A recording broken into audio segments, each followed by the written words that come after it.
जय श्री कृष्णा। राधे राधे। आज हम सुनेंगे वैशाख मास महात्म्य कथा के चौथे अध्याय की कथा। बोलिए कृष्ण भगवान की जय हो। यमराज जी की बातें सुनकर ब्रह्मा जी ने कहा, हे यमराज जी, तुमने क्या आश्चर्य देखा है? तुम्हें क्यों खेद हो रहा है? भगवान गोविंद को जो एक बार भी प्रणाम कर लेता है वह 100 अश्वमेघ यज्ञ के अवभृत स्नान के समान होता है। यज्ञ करने वाला तो पुनः इस संसार में जन्म लेता है, किंतु भगवान को किया हुआ प्रणाम पुनर्जन्म का हेतु नहीं होता और मोक्ष प्राप्त करा देता है।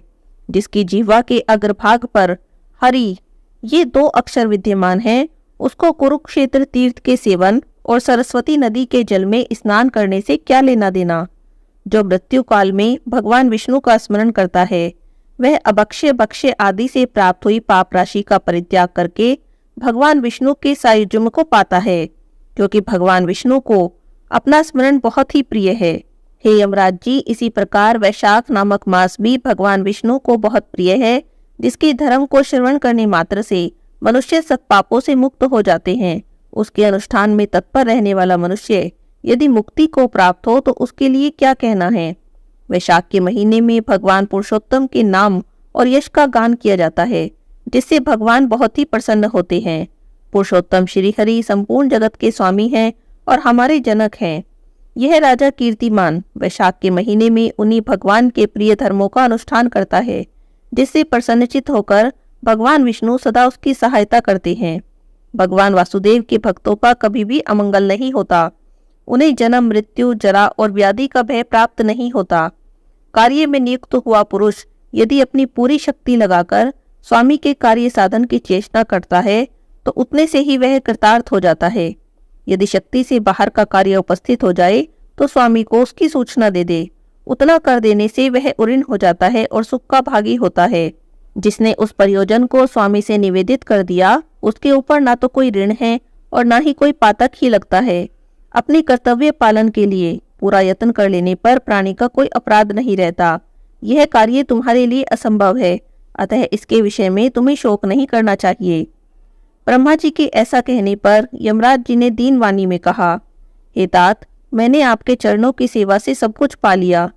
तब ब्रह्मा जी ने पुनः उन्हें समझाते हुए कहा, हे धर्मराज जी, राजा कीर्तिमान विष्णु धर्म के पालन में तत्पर है।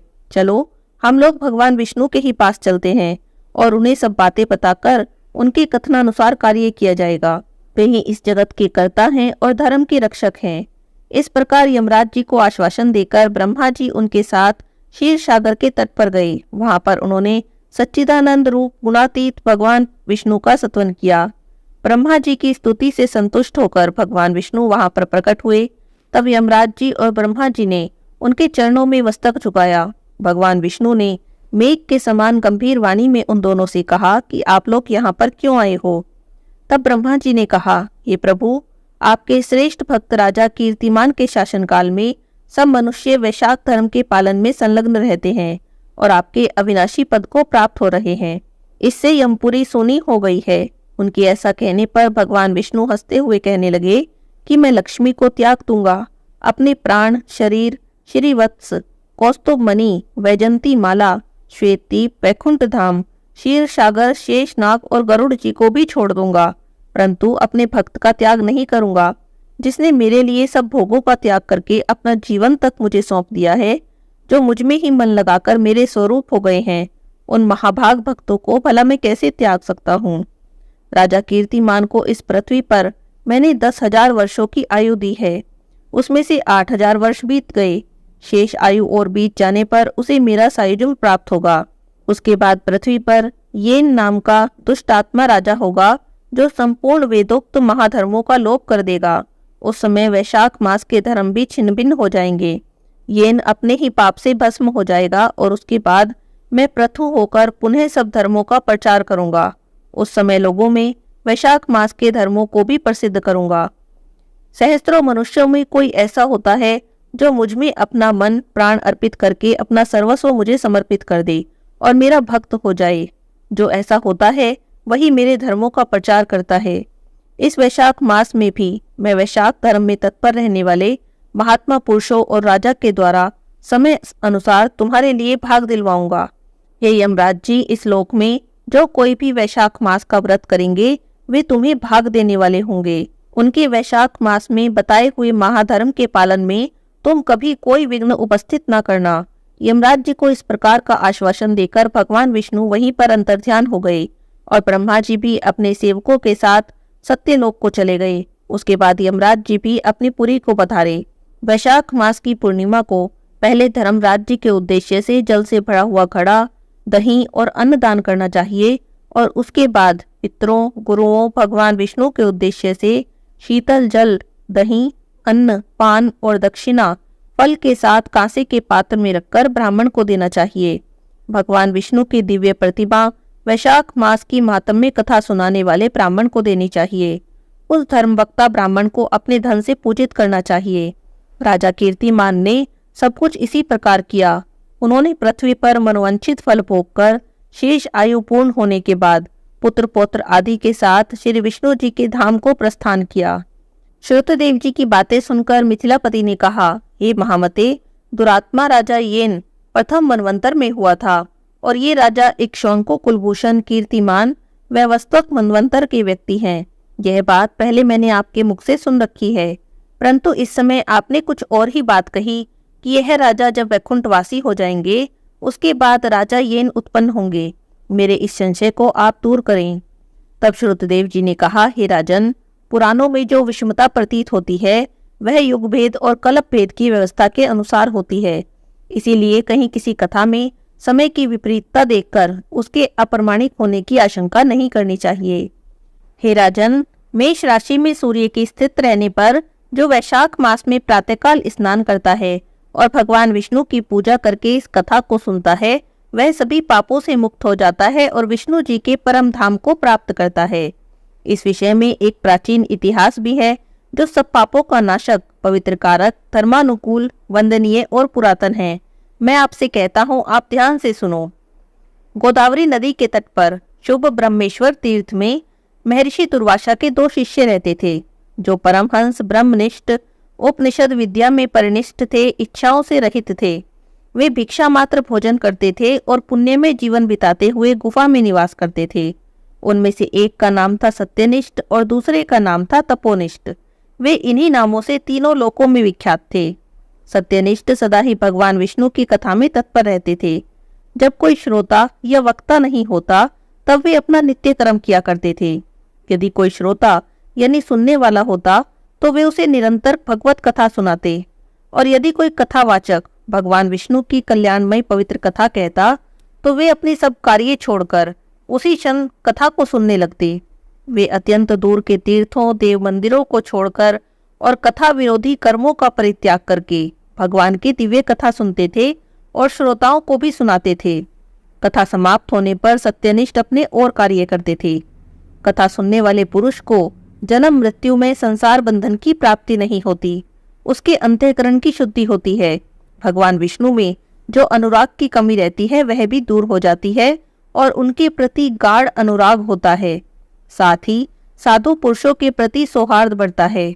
रजोगुण रहित गुणातीत परमात्मा शीघ्र ही हृदय में स्थित हो जाते हैं। श्रवण से ज्ञान पाकर मनुष्य भगवत चिंतन में समर्थ होता है।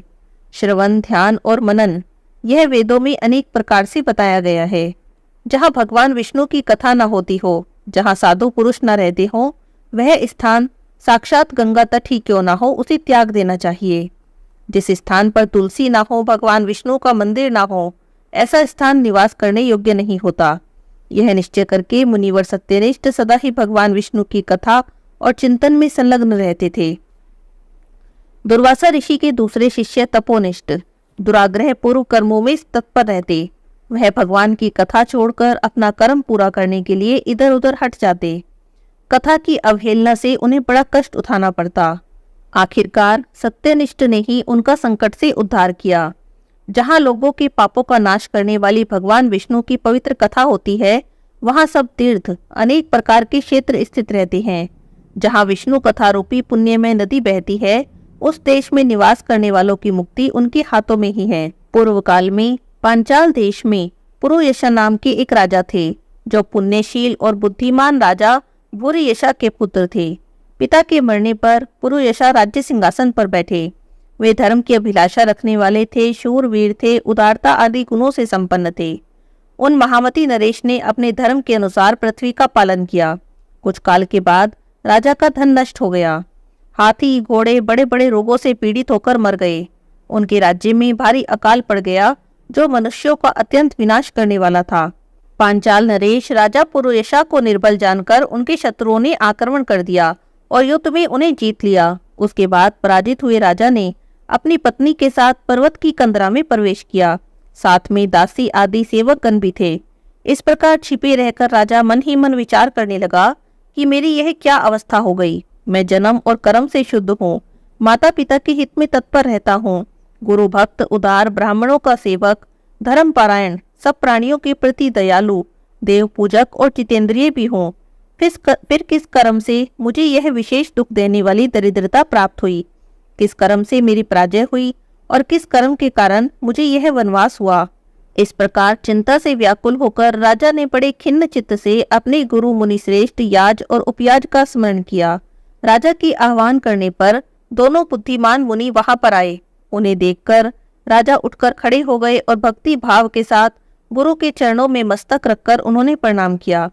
फिर वन में पैदा होने वाली शुभ सामग्रियों के द्वारा उन्होंने उन दोनों का पूजन किया और बैठने पर विनीत भाव से पूछा, हे विप्रवर, मैं गुरु चरणों के प्रति भक्ति रखने वाला हूँ। फिर मुझे किस कर्म से यह दरिद्रता, कोष हानि और शत्रुओं से पराजय प्राप्त हुई है? किस कारण से मेरा वनवास हुआ और मुझे अकेले रहना पड़ा? मेरे ना तो कोई पुत्र है, ना भाई है और ना ही कोई हितकारक मित्र ही है। मेरे द्वारा सुरक्षित राज्य में यह बड़ा भारी अकाल कैसे पड़ गया? ये सभी बातें मुझे विस्तार से बताइए। राजा के इस प्रकार पूछने पर वे दोनों मुनि कुछ देर के लिए ध्यान मग्न हो गए और फिर इस प्रकार से बोले, हे राजन, तुम पहले के 10 जन्मों तक महापापी व्याघ्र रहे हो। तुम सब लोगों के प्रति क्रूर और हिंसा परायण थे। तुमने कभी लेश मात्र भी धर्म का अनुष्ठान नहीं किया। इंद्रिय संयम और मनोनिग्रह का तुम्हें सर्वथा अभाव था। तुम्हारी जिह्वा किसी भी प्रकार भगवान विष्णु का नाम नहीं लेती थी। तुम्हारा चित्त गोविंद के चारों चरणाविंदों का चिंतन नहीं करता था। तुमने कभी भी मस्तक नवाकर परमात्मा को प्रणाम नहीं किया। इस प्रकार दुरात्मा व्याघ्र का जीवन व्यतीत करते हुए तुम्हारे 9 जन्म पूरे हो गए।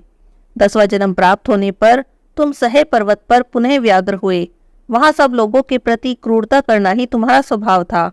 तुम मनुष्यों के लिए यम के समान थे, दयाहीन और हिंसा परायण थे। अपनी स्त्री के साथ रहते हुए राह चलने वाले पथिकों को तुम बड़ा कष्ट देते थे, बड़े भारी शठ थे। इस प्रकार अपने हित को ना जानते हुए तुमने बहुत से वर्ष व्यतीत कर दिए।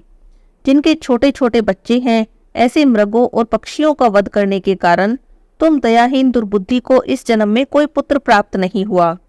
तुम सबके साथ विश्वासघात करते थे, इसीलिए तुम्हारे कोई भाई नहीं हुआ।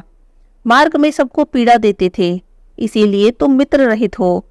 साधु पुरुषों के तिरस्कार से शत्रुओं के द्वारा तुम्हारी पराजय हुई। कभी दान न देने के कारण तुम्हें दरिद्रता प्राप्त हुई। तुमने दूसरों को सदा उद्वेग में मार डाला है, इसीलिए तुम्हें वनवास मिला। सबके अप्रिय होने के कारण तुम्हें यह दुख प्राप्त हुआ है। तुम्हारे क्रूर कर्मों के फल से ही इस जन्म में मिला हुआ राज्य भी छिन गया।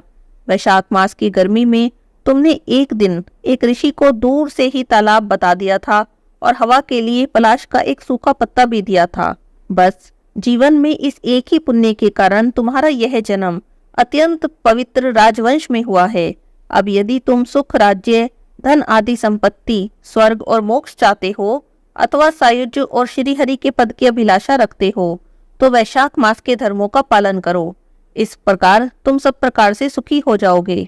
इस समय वैशाख का महीना चल रहा है और आज अक्षय तृतीया है। आज तुम विधि पूर्वक स्नान करके भगवान लक्ष्मीपति की पूजा करो। यदि अपने समान ही गुणवान पुत्रों की अभिलाषा रखते हो तो सभी प्राणियों के हित के लिए प्याऊ लगवाओ। इस पवित्र वैशाख के महीने में भगवान मधुसूदन की प्रसन्नता के लिए यदि तुम निष्काम भाव से धर्मों का अनुष्ठान करोगे तो अंतःकरण शुद्ध होने पर तुम्हें भगवान विष्णु का दर्शन होगा। और इतना कहकर राजा की अनुमति लेकर दोनों ब्राह्मण पुरोहित याज और उपयाज जिस प्रकार आए थे वैसे ही चले गए। उनसे उपदेश पाकर राजा पुरुयशा ने वैशाख मास के संपूर्ण धर्मों का पालन किया, भगवान मधुसूदन की आराधना की। इससे उनका प्रभाव बढ़ गया और बंधु बांधव उनसे आके मिल गए। उसके बाद मरने से बची हुई सेना को साथ लेकर बंधुओं सहित पांचाल नगरी के समीप आए। उस समय पांचाल राजा के साथ राजा का पुनः संग्राम हुआ। महारथी राजा पुरुयशा ने अकेले ही समस्त महाबाहु राजाओं पर विजय प्राप्त कर ली और विरोधी राजाओं को भगा दिया। भागे हुए राजाओं के कोष 10 करोड़ घोड़े, 3 करोड़ हाथी, 1 अरब रथ, 10,000 ऊंट और 3 लाख खच्चरों को अपने अधिकार में करके वह अपने पुरी में पहुंचे। वैशाख धर्म के महात्म्य से सब राजा भगन मनोरथों पुरुयशा को कर देने वाले हो गए और पांचाल देश में अनुपम सुकाल आ गया। भगवान विष्णु की प्रसन्नता से इस वसुंधरा पर उनका एक छत्र राज्य हुआ। गुरुता, उदारता आदि गुणों से युक्त उनके 5 पुत्र हुए, जो धृष्ट कीर्ति, धृष्ट केतु, धृष्टद्युम्न, विजय और चित्रकेतु के नाम से प्रसिद्ध थे। धर्म पूर्वक प्रतिपालित होकर समस्त प्रजा राजा के प्रति अनुरक्त हो गई। इससे उसी क्षण उन्हें वैशाख मास के प्रभाव का निश्चय हो गया। तब से पांचाल राज भगवान विष्णु की प्रसन्नता के लिए वैशाख मास के धर्मों का निष्काम भाव से पालन करने लगे। उनके इस धर्म से संतुष्ट होकर भगवान विष्णु ने अक्षय तृतीया के दिन उन्हें प्रत्यक्ष दर्शन दिए। आगे की कथा हम कल के अध्याय में सुनेंगे। आज के अध्याय की कथा यहीं पर समाप्त होती है। बोलिए विष्णु भगवान की जय हो।